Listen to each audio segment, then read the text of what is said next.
Hello students, this is Pawan sir. Welcome to my channel Chem Master. And in this video we will take the first lesson of chemistry from class 11th. The name of the lesson is some basic concept of chemistry. This is a very important lesson in the point of view of examination as well. So let's get started, and you are requested to please subscribe to this channel and hit the bell icon. Okay, so what is the matter? The first thing come in the mind while we read this lesson, while we study this lesson, that what is matter? What matter is nothing but anything that occupies space and has mass. Okay, so first thing first is matter. Matter is anything that has mass and occupy space. Okay, anything, for example your chair, your desk, your bottle, your pen, anything. Okay, now this matter has another thing known as material. Material is any matter with specific use. With specific use. For example, wood is a matter. Okay, chair is material because it is made up of wood. Plastic is a matter. Okay, chair is a material if it is made up of that plastic. Okay, so anything is called material which is having a specific use. Okay, if you are making use of matter for a specific thing, that is called a material. Pen is material, marker is material, board is material, everything. Okay, now the matter has three states, that's solid, liquid and gas. Okay, we all know this. What is solid? Anything having the constant particle are very tightly packed. Okay, like your desk, bottle, okay, anything. Okay, and in liquid there is water, benzene, petrol, and in gas, air. Very important example. Okay, famous example. Get note.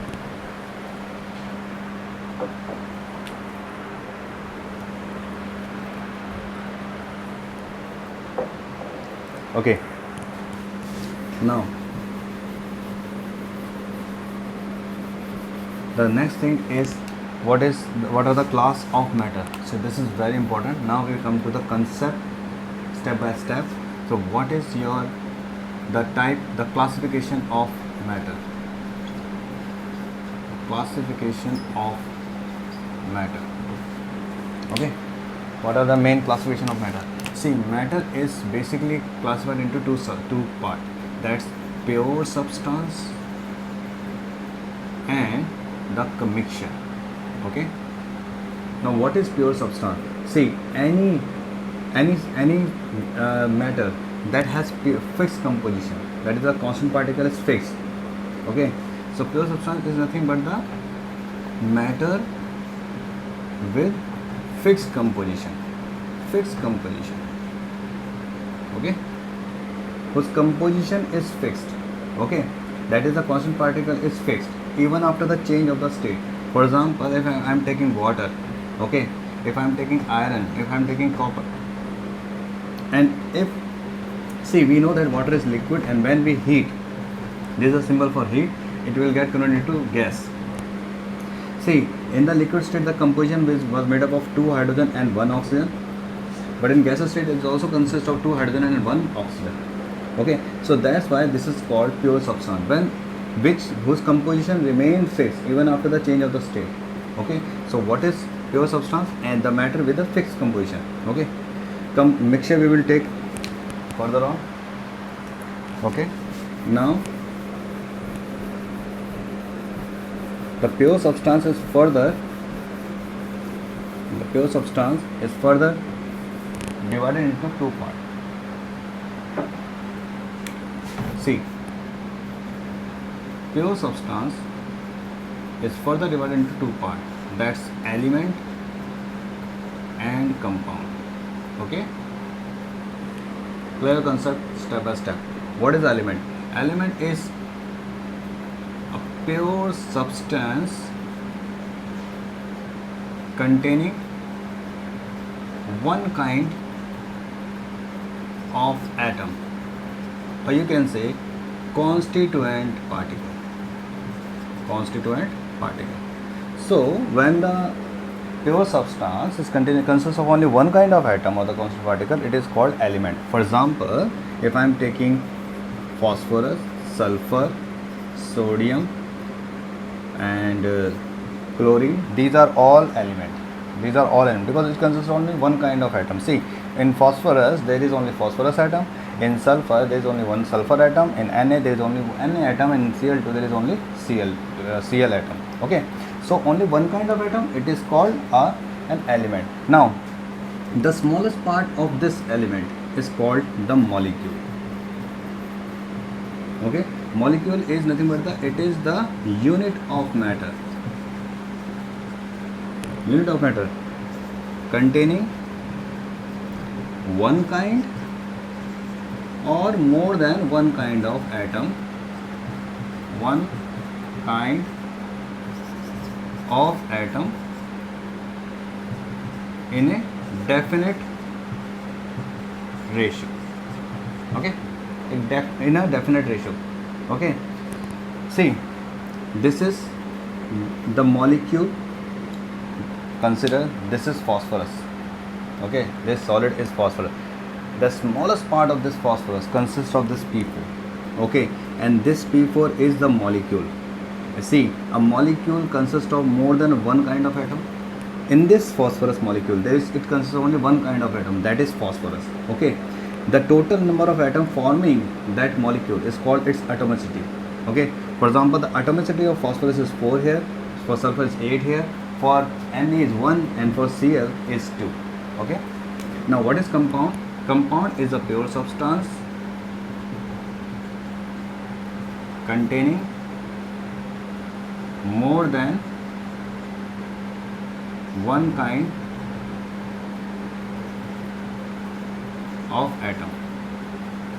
Okay, it contains more than one kind of atom. For example, NaCl, HCl, H2O. See, these are the compound. NaCl is the compound, HCl is the compound, H2 is the compound. Okay, again, the smallest part of this compound is also called a molecule. Okay, so molecule is itself not a special thing. It is the smallest part of element and compound. If it contains only one kind of atom, okay, it is the part of element. If it contains more than one kind of atom, it is a part of your compound. Okay, so keep it in mind. A molecule can be element and compound, but element and compound cannot be the molecule. Okay, in this case again it is diatomic, diatomic, triatomic. Okay, the total number of atoms are 2, total number of atoms are 2, total number of atoms are 3. So when we talk about the atomicity is 2, 2 and 3. Okay, now the important thing is the molecule of atom are homoatomic, but the molecule of compound is heteroatomic. Okay, now what do you mean by homo and hetero? Homo means when it consists of only one kind of atom, identical atom. Okay, hetero means when it consists of more than one kind of atom. The atoms are not identical. They are not identical. They are different. For example, in water there is H and O. Both are different. Okay, in NaCl, Na and Cl are different. But in P4, every time you will get a P. In sulfur, every time you are having sulfur atom. Okay, get note.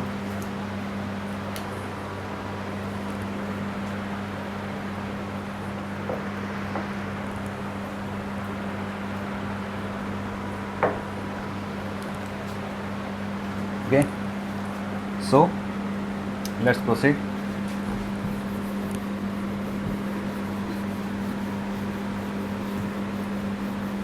If you are having any doubt, you can ask me in the comment box and I'll definitely reply to your doubt. Okay, now come to the next very important part. The part is mixture. Now what is a mixture?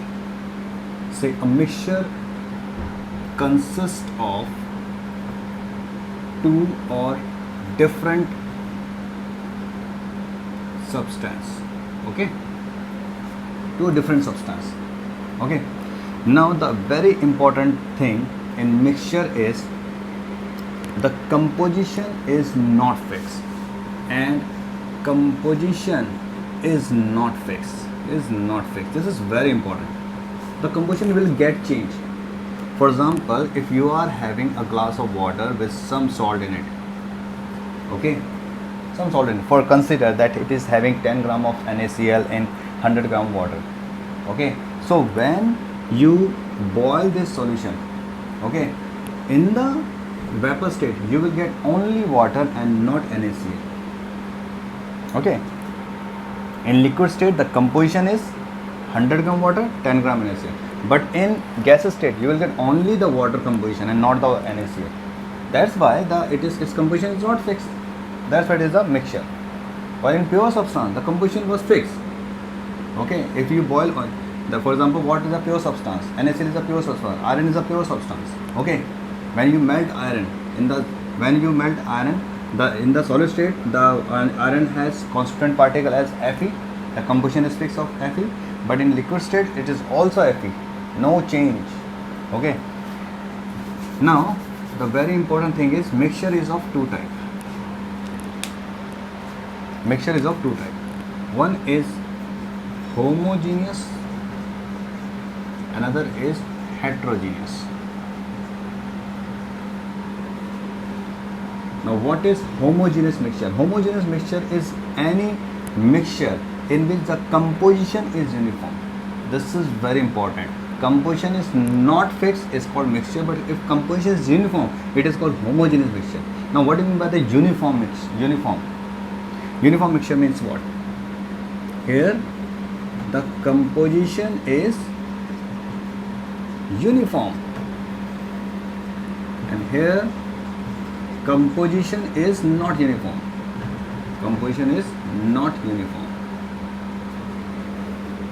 Okay, for example, if I am taking alloy, okay, say I am taking brass alloy, okay, see, brass is alloy consists of copper 60% and zinc 40%. Okay, now see carefully, consider this is brass.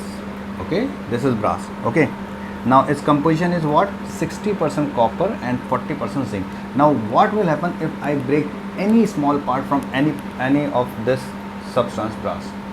If I take this small part from this brass material, the composition in that small part will also be copper 60% and zinc 40%. Got my point? Okay, see, this whole is brass, consists of 60% copper and 40% zinc. If I take either small part of this brass or the major part of this brass, every time the composition will be the fixed 60% of copper and 40% of zinc. Means that small part also contains the 60% copper and 40% of zinc. That's why it is called uniform composition. That is, it is a mixture. Okay, see, when you melt, the composition will not remain fixed. Okay, now what does I mean by this statement? It means that their property will get changed. Okay, that property will get changed. Copper will lose their property, zinc will lose their property in the form of mixture, but in the form of mixture they lose their property. Okay, their composition will not fix. Okay, so I mean to say the homogeneous mixture means when you take any small part of that mixture, you will be having the uniform composition. Okay, uniform composition in that part of the mixture as well as in the mixture. Okay, again one more example. If I am taking a glass of water, okay, in which there is 10% NaCl. Now the 10% NaCl means 10 gram of NaCl is dissolved in 90 gram of water. Okay, so this is a solution. Okay, Now if I take 1 teaspoon of this solution, that teaspoon of solution will also contain the 10% NaCl. Okay, that's why this is called uniform. But in heterogeneous, it is not uniform. The composition is not uniform. Okay, for example, you have had oil in water, soil in water. Okay, so what will you find when you add oil in the water? Some part of water will contain oil, some part will not. So the composition is not uniform. Okay, in some places you will get density of oil more, but in some places you will get less density of oil. Okay, got my point? Means when you add oil to water, what will you find? You will find that in some places you will get more oil than water, but in some places you will get more water than oil. The composition is not uniform. Okay, that's why it is called heterogeneous. Note down.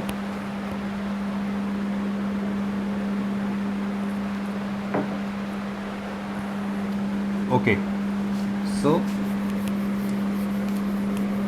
the next thing is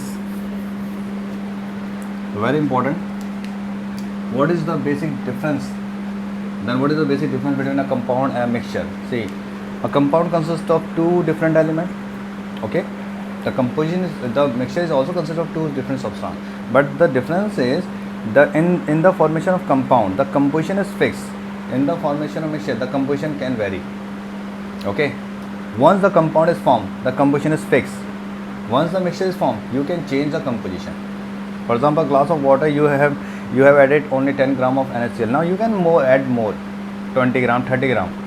But when you form NaCl or when you form water, you cannot add more H to form H3O. You cannot add more Cl to form NaCl2. Okay, but the main difference between these two important substances are, in compound, the element from the constant element from that compound is formed completely lost the chemical nature. For example, sodium is a volatile metal that is get converted into the gas very soon whenever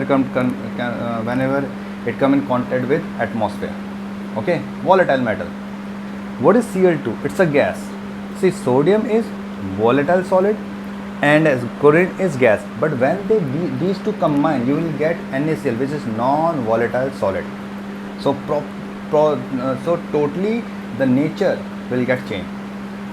For example, hydrogen is a gas, oxygen is also a gas, but H2O is liquid. Okay, H2 combustible, O2 combustible, but H2O non-combustible. Got my point? So basically O2 is not combustible, O2 is supporter of gas. Okay, H2 is combustible, O2 is supporter. Okay, so H2 is combustible gas, O2 is supporter of H2 is combustible gas and O2 is supporter of combustion. But when these two combine, they will form water, which is totally non-combustible. Okay, so in the formation of compound, the element lose their property, but in the formation of mixture, the element do not lose their property. The substance, not element, the substance do not lose their property. For example, when you take salt and water, okay, the nature of salt does not get changed after forming the mixture. The nature of water does not get changed after forming the mixture. The water is liquid in state before the forming of mixture. Water is in liquid state after the formation of mixture. Okay, salt, it tastes salty before adding to the forming the mixture, and after again it is salty forming the mixture. Okay, so they do not lose their property. So what is meant by this property? So what is meant by this property? What is the property? See, property are of two types. One is your physical and other is your chemical. Now physical property is what? That you can observe. Okay, you can observe that property, but you don't need any chemical change in that. Okay, you don't need any chemical change to find that property, to find the existence of that property. Okay, so this is observable. Okay, this is observable and do not require any chemical change. Okay, don't require any chemical change. But in chemical, these are observable only when some chemical change take place in it. Now what does this mean? For example, smell, color, density, these are what? These are the physical property.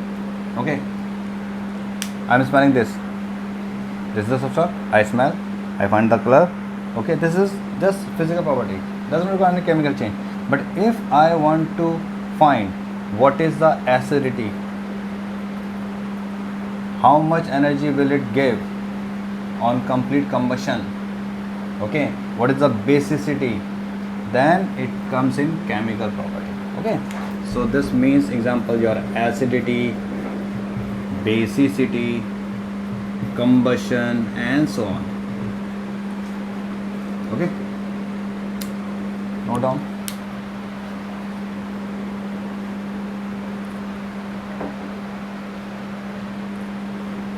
Now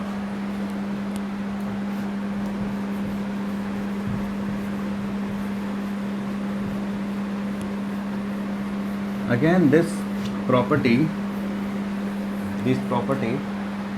further be divided into two parts. See, one is your qualitative analysis.